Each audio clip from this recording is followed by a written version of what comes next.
So we finish up this portion of the schedule with what is going to be our top storyline of the week, which is brought to you by our friends at Alenco, alencohome.com, ALENCO home.com for all your home improvement needs. Check out some great K-Staters over at Alenco, but you get a bye before heading to Kansas on October 25th. They, I don't know if you guys have heard, they're opening a new stadium, renovated Memorial Stadium. The booth is new, shiny. It does look very nice. Give them full credit for that, and it's going to be rocking. I mean, they will want this. They will want this very, very badly. I don't know what you think of Kansas. I don't feel like we talked about them very much on the show yet, so I'm curious to hear your thoughts here. But the situation and the Kansas team that they will be facing, how do you break down what this matchup is going to look like? The issue is you play them a little bit later in the season, right? And they're going to start maybe rallying around a little bit. You still have Jalen Daniels at quarterback. It's his last chance to beat Kansas State. It is the first Sunflower Showdown in the new booth. It is the game that they are going to circle every year until they finally get it done. And they've come close to getting it done each of the last two seasons and probably should have won both games, or at least could have. 2 years ago, definitely should have won. And that was with Cole Ballard at quarterback. So when people say, well, Kansas has to reload and rebuild and do all these things with their roster, that doesn't mean anything to me for this particular game, because it's now become a highly contested rivalry where you can kind of throw out the records. It's become the rivalry that most rivalries are. And the sign of that is that they nearly beat K-State 2 years ago with Cole Ballard at quarterback. Yeah, well, I think it'd be a tough game, obviously. A 4-point spread and margin of victory in 2023. Obviously, last year, 29-27. I think this is going to be a one-score type game, and John alluded they're going to be fired up for this game. 2025 SP Plus overall ranking, 50th in the country, number 9 in the Big 12. Offense in the SP Plus projected 31st nationally, 7th best in the Big 12. Defense projected to rank 75th in the country and number 15 out of 16 Big 12 teams. Look, last year, offensive points per drive, 2.78, number 22 in the country, number 4 in the Big 12.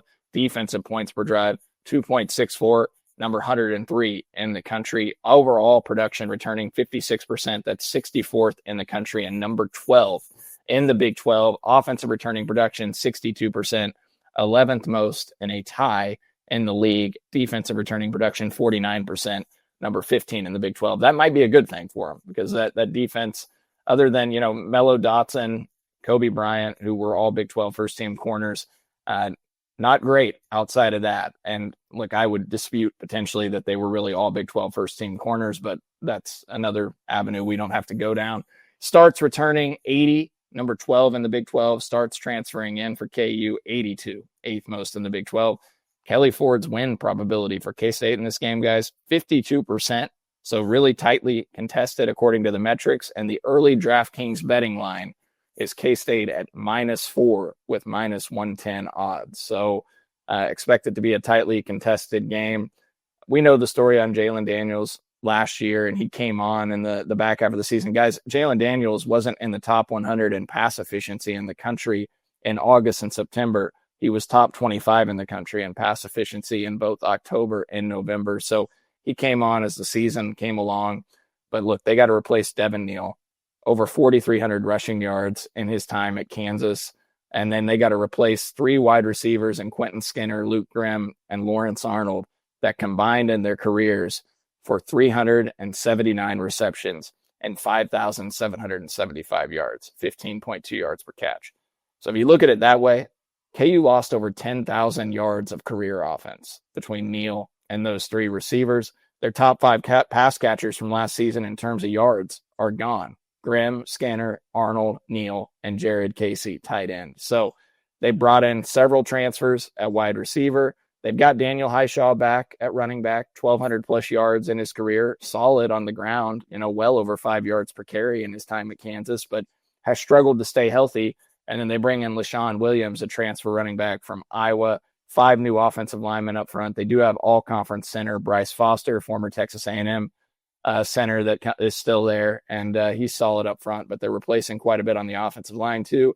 And then, guys, look, the big thing is Can DK McDonald, the new defensive coordinator, can he turn that defense around and make them average? He was named the co-defensive coordinator and defensive backs coach in February of 2024, got promoted this offseason to the sole D coordinator position.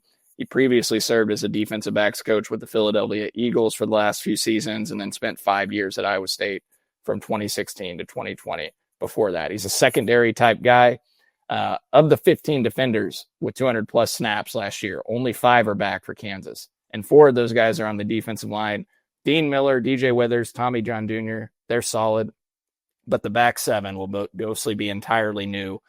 Trey Lathan, transfer linebacker from West Virginia. He had 79 tackles for the Mountaineers last year. He should help.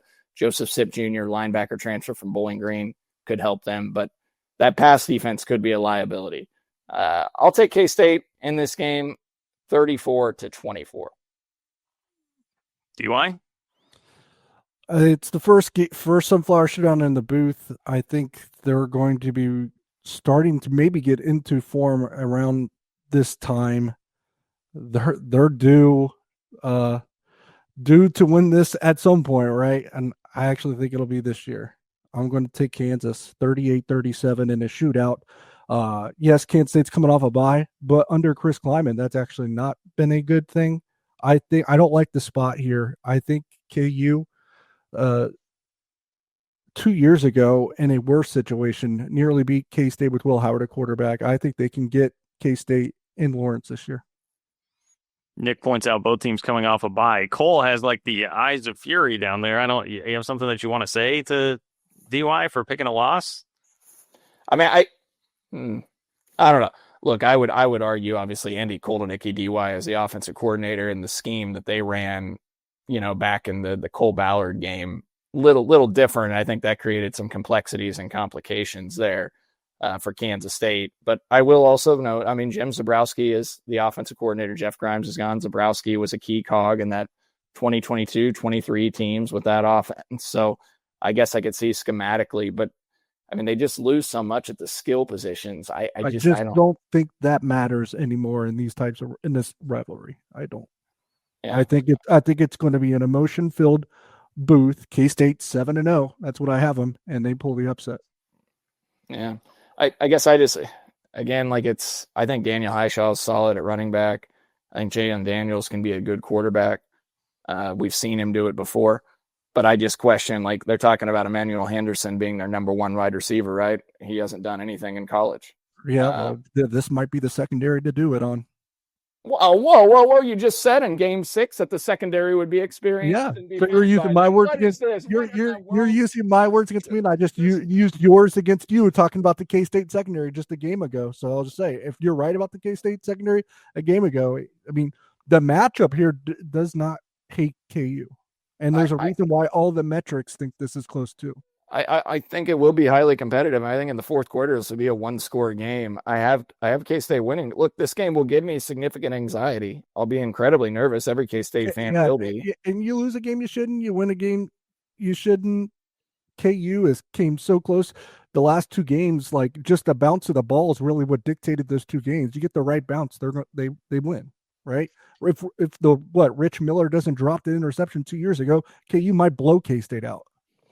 Yeah, look, don't disagree with any of that. It's you may be looking at a guy stumbling out of bounds on a kickoff last year, and then 2 years ago, obviously Rich Miller, still on my Christmas card list. Thank you, Rich.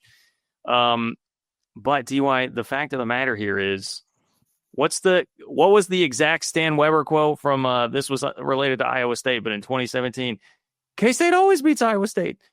K-State always beats Kansas, man. 16 straight years. They find a way every single year. I will predict it until I see it happen the other way. So I will take K-State to win 34-31. Close game. I think it'll be really close. It'll be tough. The highest compliment that we can pay to Kansas is that, each of the last 2 years, those games have been almost 0% fun.